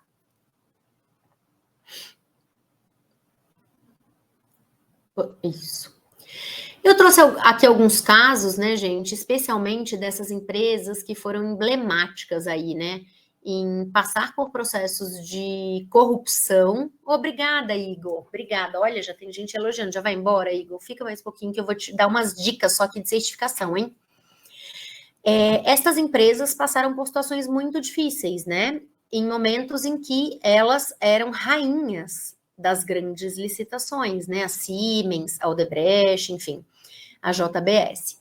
E aí eu trouxe alguns casos para vocês verem como que o jogo virou para estas empresas. Vamos lá. Pode passar. Odebrecht. A Odebrecht, ela mudou. Agora ela chama Novonor. Nesta questão de participar de licitação, tá? Então, a empresa hoje, ela implementou um dos programas mais robustos do Brasil. Isso também aconteceu com a Petrobras. Inclusive, é um programa super engessado. Quando você vai olhar para o da Petrobras, tem coisas ilegais, eu entendo, né? Em relação à licitação, né? Eles estabelecem um negócio que chama GRI, que é grau de risco de integridade do licitante antes dele participar. E lá atrás, eu não sei se eles ainda estão fazendo isso, eles excluíam a pessoa da licitação, o que não pode. Mas, enxergando esse grau de risco de integridade, o que eles podem fazer, gente? Esta empresa aqui tem um alto risco de integridade para mim. Ela ganhou a licitação. Eu vou fazer o contrato. Mas olha o que ela pode fazer. Implementar medidas para fiscalizar mais de perto esse contrato. Implementar medidas de fiscalização em loco lá na empresa. Ela pode criar um gestor de contrato ali que fique muito próximo da execução do contrato. Todas essas medidas vão mitigar possíveis riscos que ela possa vir a ter com aquele licitante que ganhou, tá? Então, assim, todas essas empresas que passaram por escândalos, elas robusteceram tanto o programa delas, que elas voltaram a licitar. A Petrobras como licitante ali, né? Mas a Odebrecht como uma contratada aí do poder público, tá? Então, ela conseguiu, gente, voltar a participar de certames públicos por conta de tudo isso que foi feito em relação ao compliance, tá bom? Pode passar. A mesmíssima coisa a Siemens, né? Você veja, eles transformaram em crise, em oportunidade a crise que estava acontecendo. Obviamente, tem que trocar gestão, né? Novos gestores vieram, modificaram tudo lá e fizeram acordos de conduta ali, né, com os órgãos públicos e puderam conseguir seguindo fazendo essas licitações, porque a gente pensou na época, né, tá todo mundo morto, né? Então a Siemens, ela participava muito de consórcio, de infraestrutura, de coisas super importantes, licitações muito vultosas, muito grandes. De repente ela sai do mercado e consegue voltar. Então, sei lá, o que antes era... eu conversei uma vez num evento com um cara que era do compliance da Andrade Gutierrez, que era uma das construtoras, né, que sofreram essas denúncias. Ele falou, Michele, 99% da nossa operação era licitação pública, hoje 10% é. E agora, vocês vejam que estão voltando. E como essas empresas conseguiram voltar? Estabelecendo bons programas de compliance e aí estando respaldado aí pela legislação, tá? Pode passar. A mesma coisa JBS, tá? Voltou, manteve contratos com o setor público após fazer o quê? Após entrar com acordos com os órgãos de controle e dentro desses acordos estabelecerem que iam criar e implantar bons mecanismos de compliance. E todos esses órgãos de controle, eles ficam fiscalizando, né, o cumprimento dessas cláusulas. Então, essas empresas, elas continuam com contratos públicos porque elas estão cumprindo esses acordos de leniência, enfim. Tá bom? Pode passar. Eu já passei até do horário, né? CCR. A CCR é uma concessionária, né? Uma das maiores concessionárias, e ela é reconhecida pelo seu programa de integridade. Então, ela é uma das concessionárias que mais, aí, especialmente numa contratação longa, como é a concessão, né, em que o investimento é muito alto, tal, se a empresa não tiver isso, ela está fora, né? Ela absolutamente está fora. Então, a gente vê bons modelos, bons cases aí práticos, em que demonstram isso. Mais aquela notícia que eu pus para vocês, que é de fevereiro desse ano, né, do Ministério, que mostra realmente que é um diferencial. Pode passar? Beleza, Michele, como eu comprovo para o poder público que eu tenho um programa de compliance? Gente, vocês estão tendo que declarar, né, junto com os editais de licitação, tá vindo lá, né, aquelas declarações de LGPD, a declaração aí de, eventualmente, equidade de gênero, que já é para o desempate. Então, tem muitas licitações já pedindo isso tudo antes. E a declaração não pode ser falsa, porque se for falsa, você vai responder lá pela inidoneidade e vai ser muito grave. Então, eu falo para os meus clientes o seguinte, a primeira forma de comprovar é com as coisas que você fez mesmo. Primeiro, você vai declarar que tem. Depois, se a pessoa quiser, se o poder público quiser realmente pedir documentos ou investigar, ele vai pedir as políticas que você escreveu, ele vai pedir os treinamentos, lista de presença das pessoas em treinamento, provas que as pessoas fizeram para assimilar os treinamentos, fotos, canal de denúncia implementado, né? Fotos de eventos, de palestras, como eu falei, essas pequenas pílulas, você colocar cartazes na empresa, alertando os funcionários sobre coisas de compliance, né? O funcionário chegou para trabalhar, joga no computador ali um pop-up que abre e fala, olha, com um videozinho curto, ou do gestor da empresa, mostrando que ele está comprometido com aquilo, ou um videozinho curto, eu gosto de falar para os meus clientes, né? Vamos fazer umas pílulas, sabe? Olha, é conflito de interesse você ter um parente que trabalhe dentro da administração pública, se você está sendo contratado por ela, fique atento, né? Informe o seu gestor caso isso aconteça. Essas coisas são pequenas coisas que comprovam que você tem um programa, tá? Mas, se você quiser ir além dessas comprovações, né? Eu trouxe algumas certificações que são possíveis para quem já está num nível de maturidade melhor, e aí já pode contratar uma consultoria que vai te fazer implementar esses sistemas de gestão. Então, por exemplo, a gente tem a ISO 37001, que é o sistema de gestão anti-suborno, tá? Você contrata uma consultoria, ela te ajuda a implementar, e aí você chama eles para garantir aí a sua certificação. Pode passar. Também tem a ISO 37301, que é o sistema de gestão de compliance. Antes era só uma normativa, agora eles têm requisitos para realmente aferir se você tem um programa ou não. Isso tudo tem um pouco de custo, né? Então, a gente tem uma outra hipótese sem custo. Vamos passar. O selo Proética. Gente, o selo Proética, ele é concedido pela CGU, Controladoria Geral da União. É só você entrar no site do governo federal, entrar lá, selo Proética, você vai preencher um formulário, vai responder a determinados questionamentos, encaminhar alguma documentação, e se eles entenderem que você é uma empresa ética, que cumpre com aqueles requisitos que eles entendem, eles vão te dar um selo de empresa proética por 1 ano. E aí você fica com uma super reputação, é uma coisa que não tem custo aqui e que vai levar você para um outro nível, né, no compliance, e vai ser muito legal. E se você puder comprovar isso numa licitação, vai ser uma certificação de que você realmente tem um programa de compliance efetivo, tá bom? Pode passar. Essa certificação Ethos também é uma outra opção que eu trouxe para vocês. Pode passar. Uma outra aqui também, da Business Social Compliance Initiative, também é uma outra. Aí vocês podem buscar o que vocês quiserem. A CertGov, né? Eu tenho clientes que usam bastante a CertGov, você ganha selos, né? De ouro,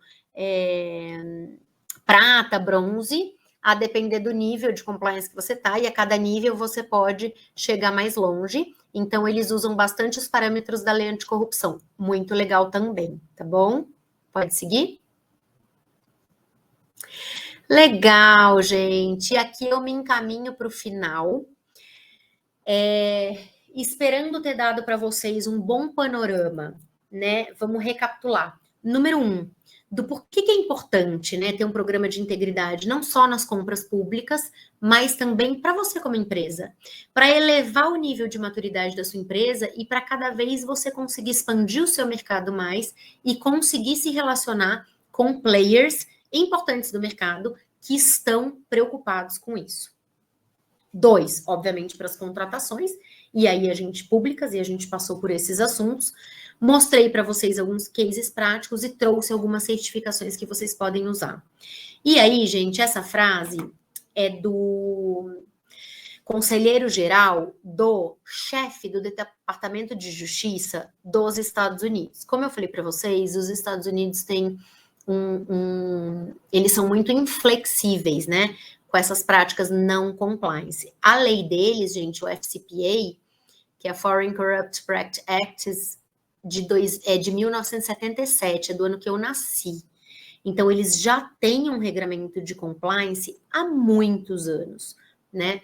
E aí, o cara que era o segundo homem do Departamento de Justiça, que é quem cuida do compliance lá nos Estados Unidos, ele falava essa frase: se você pensa que o compliance é caro, experimente o não compliance, experimente não tê-lo, né? Então, pode ser que até hoje a gente chegou aqui sem nunca ter passado por situação alguma, mas vocês vão perceber que se aos poucos, com pequenas medidas que eu dei inúmeros exemplos para vocês, a gente for criando, né, um programa, senta com todo mundo, vamos perguntar para eles o que é ética, o que é compliance, o que eles pensam sobre brindes e presentes, o que eles pensam sobre almoçar com o servidor público e pagar o almoço do servidor, né? O que a gente pensa sobre ganhar um convite para uma viagem de alguém que tem um relacionamento com o poder público.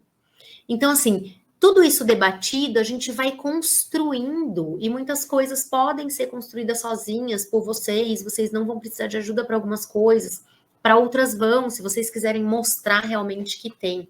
Mas o compliance, ele é para ser pensado, ele é para ser amadurecido, ele é para estar constantemente na nossa cabeça.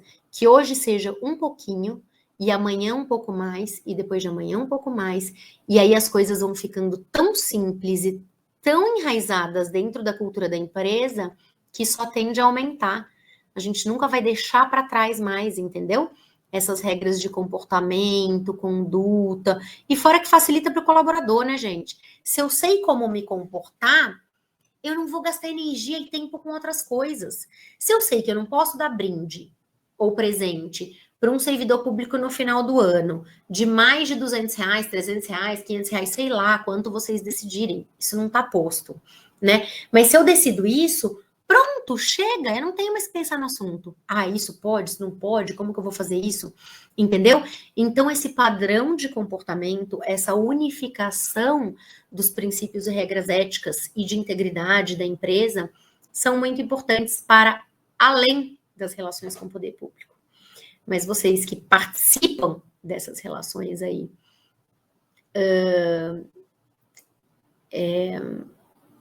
de verdade estão imersos nisso, né? Tanto quanto mais importante é este assunto. Então, gente, é isso. Pode passar o último slide. Eu agradeço imensamente a presença de vocês.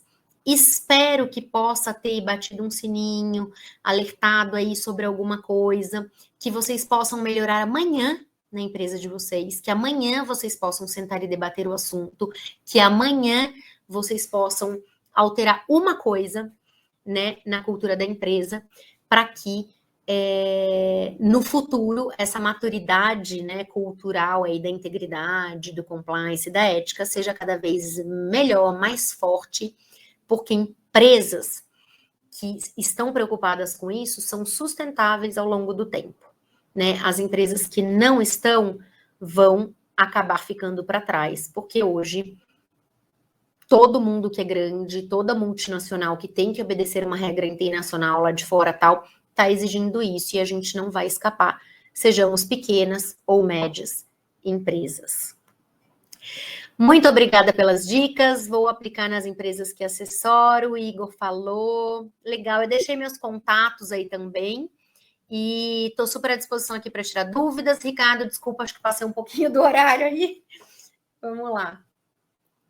Peito para falar, que eu te acompanho, não é de hoje, e mais uma vez você deu uma aula aí, né? É o famoso quem não veio, perdeu. Eu acho que o chat já está deixando claro aí como o pessoal absorveu o seu conteúdo. Mas eu vou abusar um pouquinho mais, Michele, porque eu acho que faltou você falar uma coisinha, que eu vejo que muito fornecedor tem dúvida, isso é quase que constantemente, e é bom que eu vou perguntar direto para especialista, mas afinal, eu posso visitar um órgão público ou não? Pode. Não só pode, gente, como deve. Eu sou uma super entusiasta disso. Por quê?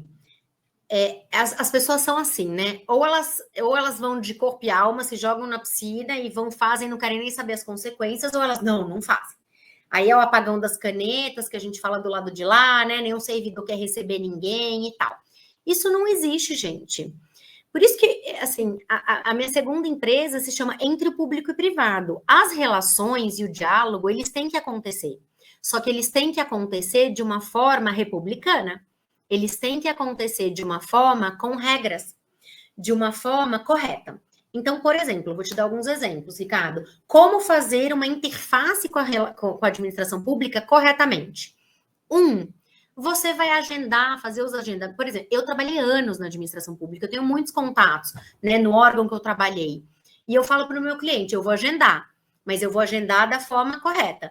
Então, você liga, você quer agendar com o secretário municipal, você quer agendar com o gestor do contrato, liga para onde vai agendar corretamente. Depois você vai ir acompanhado de uma outra pessoa para essa reunião, porque 2 pessoas são sempre melhor que uma, 2 vão ouvir as mesmas coisas. Depois você pode fazer uma ata da reunião quando você voltar para sua empresa, do que foi discutido, do que foi falado, do que foi decidido. Não é proibido conversar. O servidor público, ele está lá para servir ao público. Inclusive, uma vez eu passei por essa situação, um secretário de saúde falou assim, não, avisa ela que eu não atendo o público. Me deu vontade de falar, então você se retire do seu cargo, querido. Porque você está lá para atender ao público. Então não é errado a gente sentar com a empresa, a gente tem um contrato lá, eu tô com um problema aqui. Hoje mesmo falei para as meninas aqui no escritório, liga lá no órgão público, fala, pelo amor de Deus, como que vocês querem resolver isso? Porque a gente não pode ficar só falando com papel, a gente às vezes precisa resolver as coisas assim, pode marcar, pode sentar, pode falar. Mas se você tiver na sua empresa regras de como se relacionar com a administração pública, colocando essas amarras para ficar um pouco melhor, aí não precisa ter medo. Aí vai dar tudo certo. Eu faço questão de perguntar, porque isso é dúvida constante. Não sei se deu tempo de você ver aí no chat, mas o Adailton fez uma pergunta interessante, porque está chegando agora a Páscoa, né? Mas ele mencionou aí a festa no final do ano, né? E aí, pode ou não pode, né? Excelente pergunta. Quando a gente dá treinamento, é o assunto mais polêmico. A gente pode passar um dia inteiro só falando de brindes e presentes, né? Uma vez eu dava treinamento numa empresa estatal e o cara falou assim, o servidor público, né? Doutor, eu recebi um leitão. Eu posso ficar com o leitão ou não? A primeira coisa que eu perguntei foi assim, onde você guardou o leitão até a hora de você ir embora do seu trabalho? Fiquei com dúvida sobre aquilo. Bom, eu trabalhava numa empresa também que iam pessoas muito simples, humildes, era uma empresa na área da habitação, então eles recebiam muita coisa assim, Ricardo, bolo feito pela senhorinha que foi bem atendida. E aí, qual que é a regra? A regra é que não tem regra. Você tem que estabelecer as suas regras. Então, por exemplo, você pode estabelecer dentro da sua empresa uma política de brindes e presentes em que você vai dizer brindes são pequenos, mimos, gifts, coisas pequenas que não têm um valor comercial.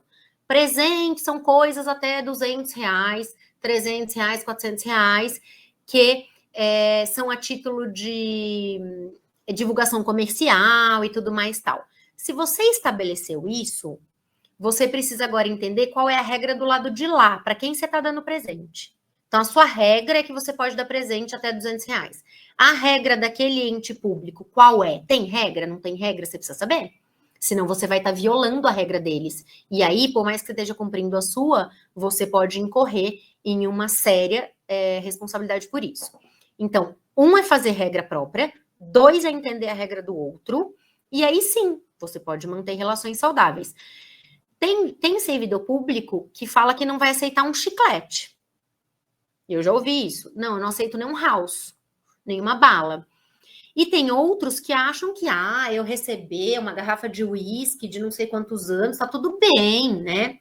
Então, assim, culturalmente falando, lembra quando a gente tinha gerente de banco, que chegava no final do ano, o cara tava com a sala cheio de presente, fazia uma torre de presente? Eu cresci nesse ambiente aí, eu sei bem como que é isso. Aí, final do ano, o carro vinha cheio, né? Do brasileiro oferecer presente. Tem uma empresa multinacional que eu já assessorei, ela é francesa, e eles têm no código de conduta deles que eles podem pagar almoço para servidores públicos no valor de até 600 euros. Aqui no Brasil ou fora do Brasil. Eu acho muito, né? Mas tá no código da empresa, tá dentro daquela regra de conduta, todo mundo tem que fazer a mesma coisa. Então, você começa a diminuir os riscos com isso, tá? Então, assim, não tem uma regra clara, você só precisa saber com quem você tá falando e qual é a regra dele e estabelecer as suas regras, tá? Mas é um tema polêmico. Muitas vezes é só fazer o básico, né, Michele? É só perguntar. Posso, né? Posso fazer isso? Só perguntar. Posso, não posso? E quando você for dar um presente, tenta despersonalizar. Não dá assim para uma pessoa. Entrega para a secretaria toda, sabe? Entrega uma cesta que pode ser divisível ali, uma coisa que não seja exagerado, né? Sabe? Às vezes chegam daquelas construtoras gigantescas, caixas de vinhos caríssimos, cestas mirabolantes, chocolate com vinho com não sei o que, dos mais caros. Não é necessário, porque pensa comigo, até um simples caderno com o seu logo. Você tá ali, eu tenho, Michele, eu tenho o meu escritório, tenho o meu logo. Aí eu presto serviço de assessoria para uma prefeitura, que tem também outros escritórios que prestam assessoria lá. Aí eu chego numa reunião, eu dei caderno para todo mundo no final do ano. E eles também receberam o caderno de todos os outros escritórios. Eu chego numa reunião, eu vejo o servidor lá público anotando as anotações da reunião no caderno do meu concorrente.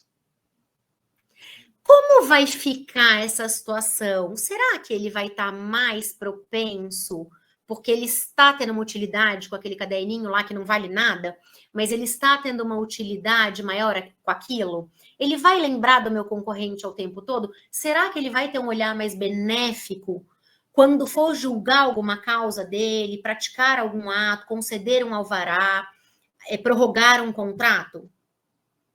A gente tem que pensar realmente, nisso. né? Que imagem que você está passando ali, né? Que imagem você está passando? E que imagem eu vou ter a hora que eu chegar na reunião e verificar que o outro entregou a caderninho, vamos supor que eu não entreguei.